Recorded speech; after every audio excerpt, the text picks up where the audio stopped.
It really wasn't that long ago that the question of whether or not you should tell your customers about your security practices would have been a strange question for companies. Like, why would we do that?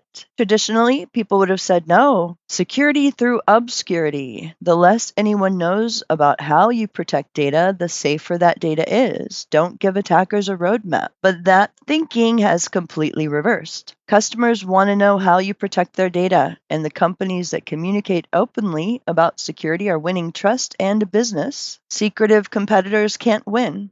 One of the things that changed is that buyers became more informed. People read the headlines and know that their personal information and their business data, their intellectual property, is only as safe as the weakest link in their vendor ecosystem. So they're asking the hard questions. Where does my data live? Who can access it? How do you protect it? What happens if something goes wrong? So answering these questions proactively builds confidence. Nobody is interested in hearing we take security seriously anymore. That's viewed with suspicion. But ironically, that fact that being transparent about security has become a competitive differentiator exists because a lot of organizations are still refusing to do it. Supreme Court Justice Louis Brandeis captured this principle over a century ago when he wrote, "Sunlight is said to be the best of disinfectants." He was talking about financial transparency, but the insight applies perfectly to security as well. Openness builds trust. If you think about two scenarios, company A suffers a breach and customers learn about it from the news 3 weeks later, and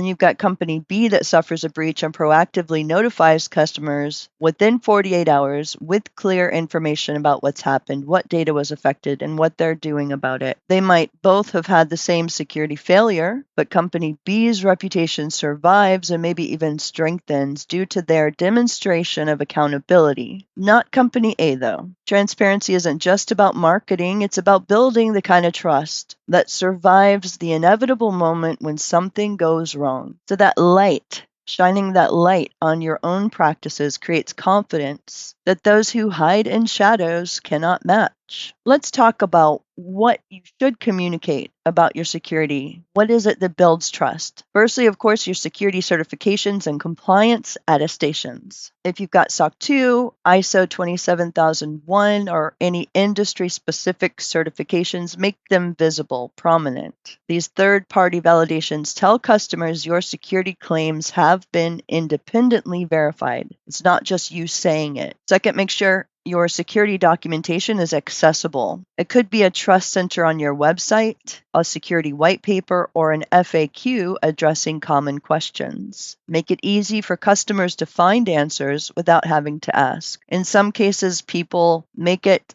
where you can see that they have these things, but you can't see the details of them without a login that they'll give you. So that if there's any data that shouldn't be shared with the world, it's still protected, but still readily accessible to current and potential customers. You also need to be clear about your data practices, where you're storing the data. Is it in the closet on servers? Is it in a data center? Is it in AWS? Is it in Azure? Is it in Google Cloud Platform? And then how is it encrypted? Who has access? How long is it retained? And what's the flexibility on that? Can you match people's retention policies? The customers want this information readily available more and more often nowadays, and communicate your incident response approach. Ultimately, customers need to know you have a solid plan in place if something goes wrong. So share your commitment to timely notification and your response procedures well enough so that they know you've got a plan. And there are regular updates because security is not static. When you make improvements, communicate them. When new threats emerge, share how you're responding. You can use it as marketing to say, these new threats are here. We were already ready for it by doing X, Y, Z. Ongoing communication maintains trust over time. But like I mentioned, transparency doesn't mean revealing everything. There's a boundary between building trust and exposing vulnerabilities. There may be specific technical details that could help attackers, exact versions of software software, detailed network architectures, or specific security tool configurations. Don't share that. There's a difference between we use encryption at rest and in transit versus here's our complete encryption key management process. The first one, good. Second one, not so good. Do not share information about ongoing security investigations or vulnerabilities you're actively remediating. Wait until issues are resolved. Don't share details that would violate the privacy of others, like information about other customers or specific employee details. Share what helps customers trust you without providing a blueprint for attackers. Customers can understand this distinction. They don't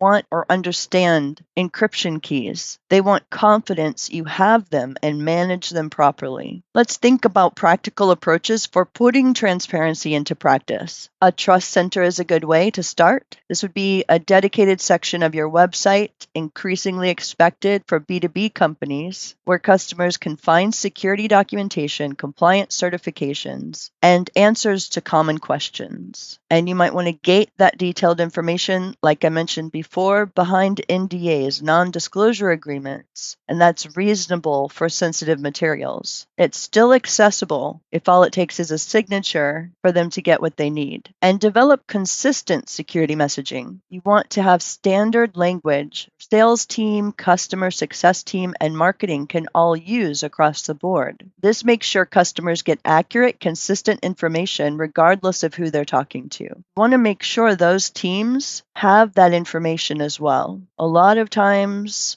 you'll find you ask this question, these security questions of a sales team, and they'll say, oh, we have to talk to our technical specialist to get that information back to you. Well, make it more seamless for your customers, your potential customers, by giving all of these teams standard, consistent security messaging they can use. Build security into your customer communications. Include security improvements in product announcements. Make security a regular part of the conversation rather than something you only discuss when asked. And prepare for those hard conversations. Have templates ready for breach notifications. Know who will communicate and through what channels. The worst time to figure out your transparency approach is during a crisis. So your customers are evaluating whether or not you communicate about your security. The only question is whether they're forming opinions based on information you've provided or based on silence and assumptions. In a market where security concerns are now top of mind, transparency has become a competitive advantage. The downloadable resource for this lesson, Trust Building Security Messaging Framework, will help you develop language and approaches for communicating your security posture to different audiences. Up next, we'll talk about how to present security investments to the board in terms that resonate with business leadership.